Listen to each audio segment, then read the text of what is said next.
আপনারা লক্ষ্য করেছেন আজকে আমরা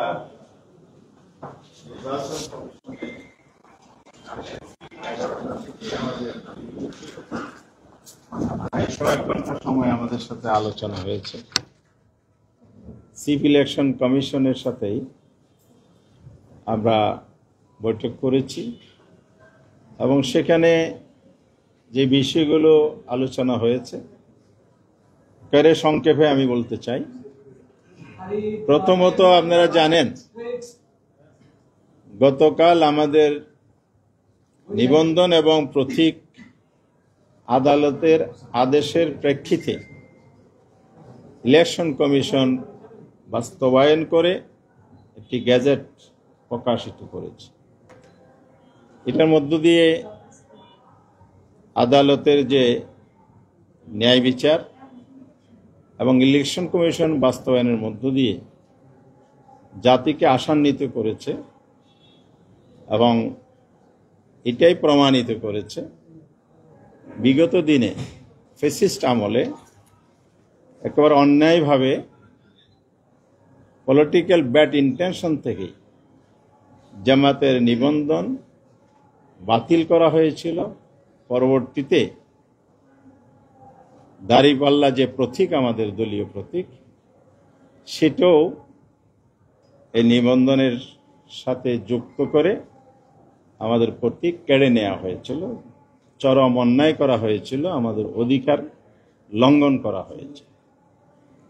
গতকালের গেজেট আমাদের সেই অধিকার আদালতের আদেশের মাধ্যমে ফিরে এসেছে এবং দেশে ন্যায় বিচার প্রতিষ্ঠার পথ সুগম হয়েছে। এবং বর্তমান সরকার এবং এই ইন্ডিপেন্ডেন্ট ইলেকশন কমিশন এক্ষেত্রে আগামী দিনের পথ চলা, গণতন্ত্রের পথে হাঁটা এবং জনগণের যে রক্তের বিনিময়ে গণ অভ্যুত্থান আগস্ট হয়েছিল সেই প্রত্যাশার প্রতিফলন ঘটেছে বলে আমরা মনে করি। আমরা গতকালে ফরমালি এই জন্য ব্রিফিং করেছি, আল্লাহর শুকরিয়া আদায় করেছি এবং সর্বোচ্চ আদালতের মাধ্যমে যেটা আমরা আমাদের রাইট পেয়েছি, এর জন্য দেশবাসী যে প্রতীক্ষা ছিল আগামী দিনে জামায়াত ইসলামী তার নির্বাচনের নিবন্ধন নিয়ে, প্রতীক নিয়ে ভোটে অংশগ্রহণ এবং জনগণের পছন্দের প্রার্থী দাঁড়িপাল্লা প্রতীকে ভোট দেওয়ার যে বাধা ছিল এটা উঠে গিয়েছে এবং এটা আরেকটা নতুন দৃষ্টান্ত হয়েছে যে অন্যায়, অবিচার, ধামা চাপা দিয়ে জোরপূর্বক রাষ্ট্রযন্ত্র ব্যবহার করে দীর্ঘদিন চাপিয়ে রাখা যায়। সেকেন্ড ইস্যু ছিল আজকের পিআর পদ্ধতি। নির্বাচনের একটা সুন্দর পদ্ধতি বিশ্বের বিভিন্ন দেশে আছে এবং সুষ্ঠু নির্বাচনের জন্য এটা একটা সুন্দর পদ্ধতি আমরা মনে করি। ঐক্যমত্য কমিশনেও আমরা এটা উঠিয়েছি, এটা আলোচনা চলমান। আজকে ইলেকশন কমিশনের কাছেও আমরা আনুষ্ঠানিক বৈঠকের মধ্য দিয়ে এটা দাবি উত্থাপন করেছি, এটা এই পদ্ধতিটা যেন বাংলাদেশে চালু করা হয়। এই পদ্ধতি চালু হলে বর্তমান সরকার এবং নির্বাচন কমিশন জাতির কাছে যে প্রতিশ্রুতি দিয়েছে ইতিহাসের সেরা নির্বাচন, সুন্দর নির্বাচন উপহার দেবেন। পরিবেশ যদি এনশিওর করা না যায়, লেভেল প্লেয়িং ফিল্ড যেটা বলে, এটা যদি নিশ্চিত করা না যায় তাহলে সেখানে নির্বাচন সুষ্ঠু, নিরপেক্ষ, গ্রহণযোগ্য হতে পারে না। অতীতের নির্বাচনগুলো তার প্রমাণ। এই জন্য আমরা বলেছি পিআর পদ্ধতির মধ্য দিয়ে কালো টাকার দৌরাত্ম্য রহিত হবে, সন্ত্রাসী কার্যক্রম বন্ধ হবে, ম্যাক্সিমাম ভোটারদের ভোটের প্রতিফলন ঘটবে। কারণ এখানে দলীয় নমিনেশন যে বাণিজ্য হয় এটাও বন্ধ হওয়ার যথেষ্ট সুযোগ আছে। সেই কারণে এই পৃথিবীর বিভিন্ন জায়গায় আছে, এক এক জায়গায় এক একভাবে প্র্যাকটিস হয়। পার্সেন্টেজ, ভোট পার্সেন্টেজ প্রাপ্তির এখানে ভেরিয়েশন আছে। এখানে হাইয়েস্ট 5% আছে, আবার নিচের দিকে 1-2% দিকেও আছে। আমরা 1%-এর ভিত্তিতে প্রাপ্ত ভোটের সাংখ্যানুপাতিক হারে আসন বন্টন দলগুলোর জন্য সেই পদ্ধতিটিকে গ্রহণ করার জন্য অনুরোধ করেছি। থার্ড আমাদের ইস্যু ছিল আপনার প্রবাসীদের ভোটাধিকার। বাংলাদেশের 1,10,00,000 মানুষ, 10 লাখ মানুষ বিদেশে কর্মরত আছে। এই 1,10,00,000 মানুষ কিন্তু তার ভোটাধিকার থেকে বঞ্চিত, তারা ভোট দিতে পারে না। আমরা যাদেরকে রেমিডেন্স যোদ্ধা বলি, তারা দেশের জন্য যে, দেশের অর্থনীতির জন্য যে কন্ট্রিবিউশন করে, সামাজিকভাবে যে কন্ট্রিবিউশন করে, বাংলাদেশকে বিদেশে তারা যেভাবে রিপ্রেজেন্ট করে, বাংলাদেশের কালচার তুলে ধরে, ইকোনমিকে সমৃদ্ধ করে, সেই জায়গায় তারা দেশকে দিয়ে যাচ্ছে, কিন্তু তাদের অধিকারটা প্রয়োগ করতে পারছে না। তাদের মনে কষ্ট আছে, দুঃখ আছে। দুঃখ কষ্টের চাইতে তার কনস্টিটিউশনাল যে রাইট, ফান্ডামেন্টাল রাইট, সে এখানে প্রয়োগ করতে পারছে না। আমরা এই জন্য বলেছি এই কমিশন এবং এই সরকার যেন যথাযথ উদ্যোগ নেয়। এবারে ইলেকশন কমিশন ইতিমধ্যে যে 3টা পদ্ধতি নিয়েছে, আমরা বলেছি আমাদের পক্ষ থেকে পোস্টাল ভোটার, অনলাইন ভোটার পদ্ধতি যেগুলো আছে, এগুলোই আপনারা ভোট গ্রহণের জন্য পদ্ধতি হিসেবে নিতে পারেন, যাতে করে আমাদের প্রবাসীরা তাদের ভোটাধিকার প্রয়োগ করতে পারে। আমরা ফোর্থ যেটা আমাদের আজকের ইস্যু ছিল, সেটা হলো local government election. Local government ইলেকশনটা আমরা বারবার দাবি করেছি, তত্ত্বাবধায়ক সরকার, কেয়ারটেকার সরকার, অন্তর্বর্তীকালীন সরকার, যেই ফর্মে সরকার থাকুক না কেন, নির্বাচনে আগে একটি সরকার আছে এবং থাকবে। সেই লাইনে কিন্তু ঐক্যমত্য কমিশন কাজ করছে এবং সব দল কিন্তু এই ব্যাপারে একমত হয়েছে।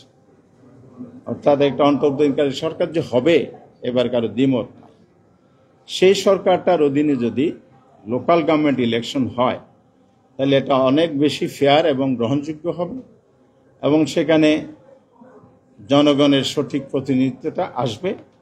লোকাল গভর্নমেন্ট যদি ইলেকশন যদি দলীয় সরকারের অধীনে হয়, তখন যে ঘটনাটা আমরা অতীতে অবলোকন করেছি, সেটা হচ্ছে দলীয় প্রার্থীদেরকে চেয়ারম্যান, মেম্বার বানানোর জন্য, মেয়র বানানোর জন্য এখানে দলীয় প্রভাব, তার চাইতে বড় যে কাজটা অন্যায়ভাবে করে সরকারগুলো, গভর্নমেন্ট টোটাল ইনস্টলমেন্টকে কাজে লাগিয়ে ভোটকে, ইলেকশনকে প্রভাবিত করে দলীয় প্রার্থীকে জিতিয়ে আনে।